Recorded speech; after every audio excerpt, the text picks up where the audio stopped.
this second half of the episode is dedicated to Dave, because I know he's gonna have a lot to say about this next topic. The Pro Bowl votes came out. If you was on X, you should have voted for your favorite player. Maybe they would have got in. Some people got overlooked. But again, it went back to 2001. And, at the club, when they said business attire only, some people started showing up with their jersey and they said, hey, you can't get in. And then they watched some other folks walk around and like, but they ain't better than me. Voters said, yeah, we got to talk about the biggest Pro Bowl snub. We saved this moment just for you, Dave. Who you think got snubbed, man? Who deserved to actually be at that Pro Bowl?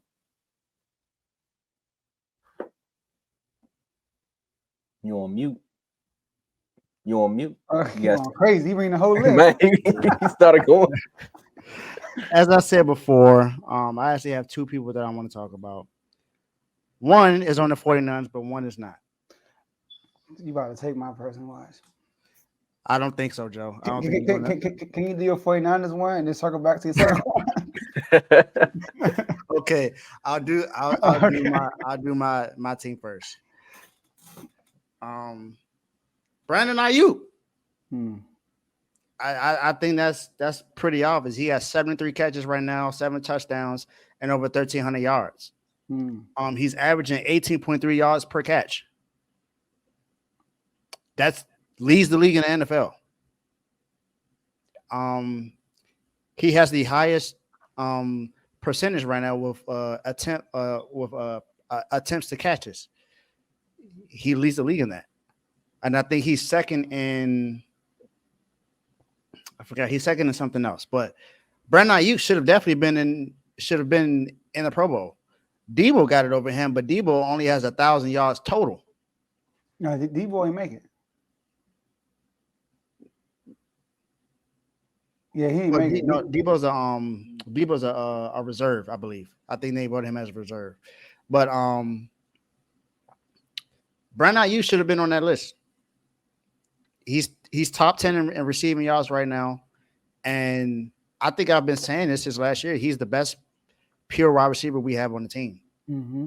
He's been balling out all year long. I think he should have been a Pro Bowl starter. He's been our best receiver this year. He's been Brock Purdy's favorite target. Whenever he has a great game, more than likely Brandon Ayuk has been the best receiver. Other than the 2 games that we know Debo had great games in against the Eagles. And, everybody has good games against the Eagles, though. So, if you want to have a good game as a receiver, just go ahead and, circle the Eagles on your schedule. But Brandon Ayuk, to me, should have definitely been a Pro Bowl starter. I don't believe he should have been an alternate. I think he should have definitely been in there. And he just – there's no way that you put up that kind of production and you lead the league in yards per catch and you're not in it. It just doesn't make sense to me. But that's fine. That's fine. Like Carl said, we got 9 players in, so I'm not too upset. But Brandon Ayuk should have been one of those 9 players to me.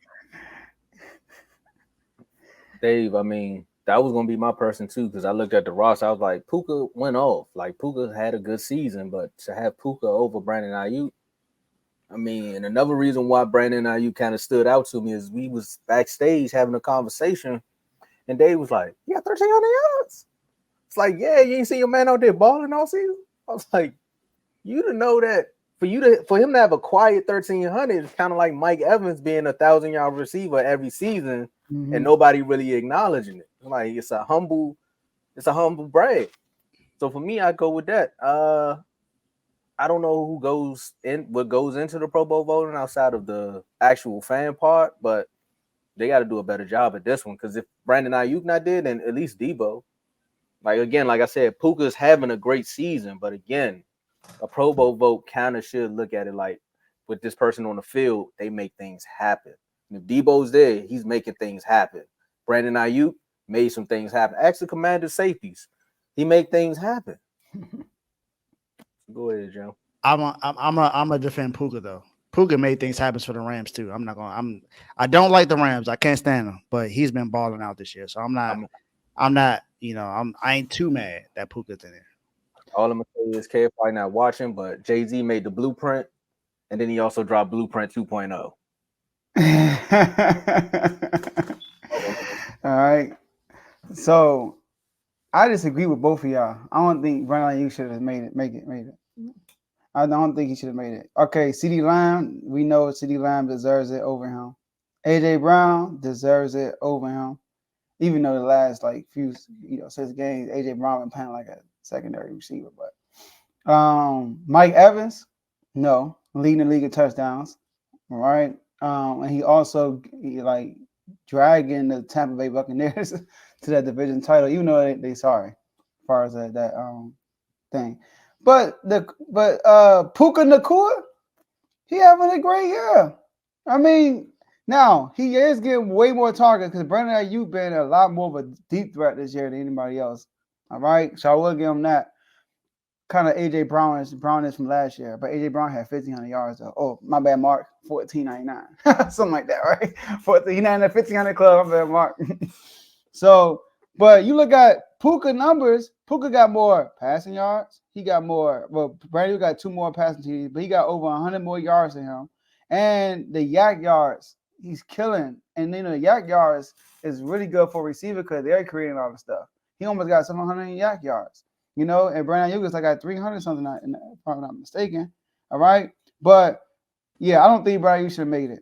This who should have made it. He picked the wrong round to kick out the door. Matthew Stafford over Jared Goff. Jared Goff should have won that, y'all. It's what my man AJ say, Matthew Stafford. It's the name. It's the name, man. You look at the numbers. First of all, the Lions, better record. Let's start there. The Lions, division winners. The Lions, the 3rd seed. The Rams in the wild card.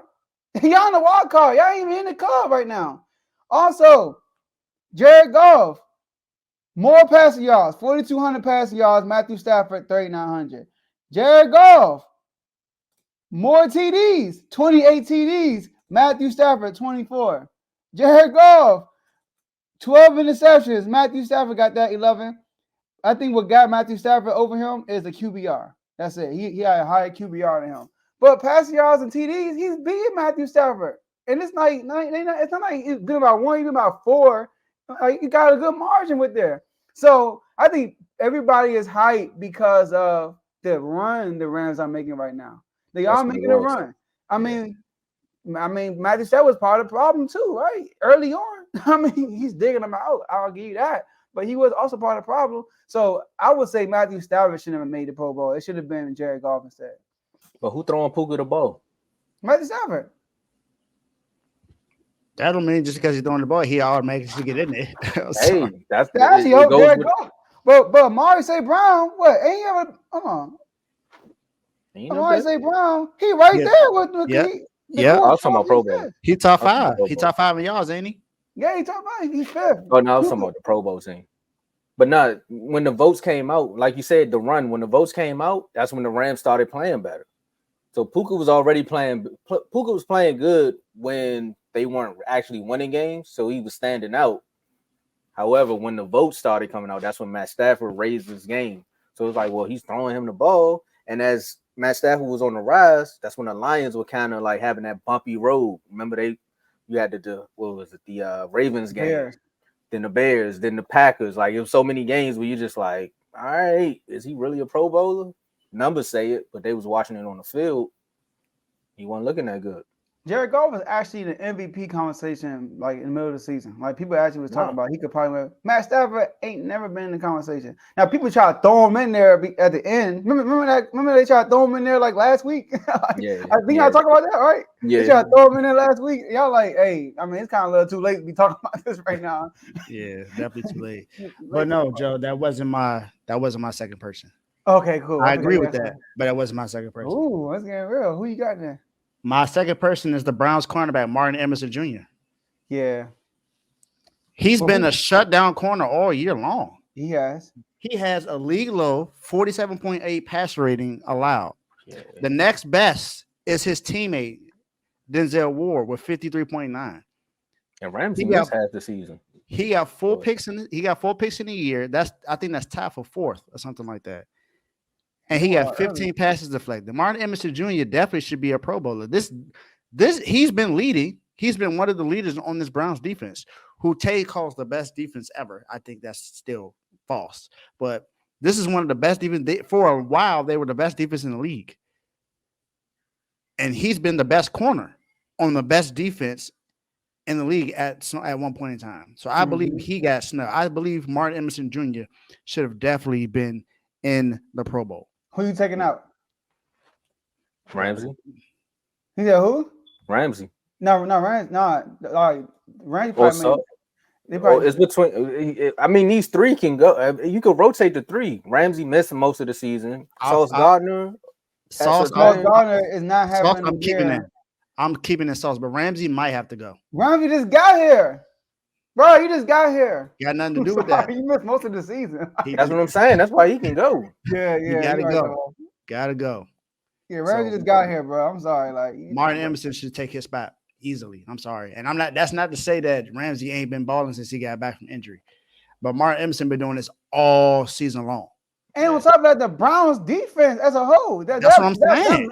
That matters like crazy. Like not just your individuals. Like how good is your impact is on like how your whole defense look. They lead giving about 30 points. I think like the first 10 weeks, the first 10 to 11 weeks of the season, they led the league in yards per game allowed, rushing yards per game allowed, and passing yards per game allowed. They were number 1 in yards across the board. The only thing they didn't lead in was points. That's where San Francisco and the Ravens came in. That we pretty much ran that, but Emerson should have been in there, man. How many games Jalen Ramsey played 1, 2, 3, 4, 5, 6, 7, 8, 9. So you're gonna finish the season playing 10 games. So you're gonna miss 7 games. And you put him over Emerson Jr.? Nah, I'm sorry. Martin Emerson should be in there. Okay. No, don't get me wrong. Ramsey been balling since he's been back. He has. He only played 9 games though. That's my thing, right? Come on, man. Man can't halfway through the race and made it. Yeah. Well, I will say this though. Everyone kept crying about Josh Allen getting snubbed. Josh Allen actually did make the Pro Bowl. The real Josh Allen, the linebacker. He had an argument to start also. Which Josh Allen? The other one, the defense. Oh, okay. He had a good year. Dude, he's having a good year. Hurt my heart. Nah. Yeah. I saw a post that he got snubbed. I'm like, what? How you get snubbed? And they said, my bad, Tom. It was a post that said it was ESPN. I think they had a post about Dan Orlaus. Who was snubbed or who they should replace. They said Josh Allen got snubbed and he should have replaced Tua. What? I'm like, what? Hit him with the Westbrook. What? Now you see why. Now you understand why FJA exists. This is.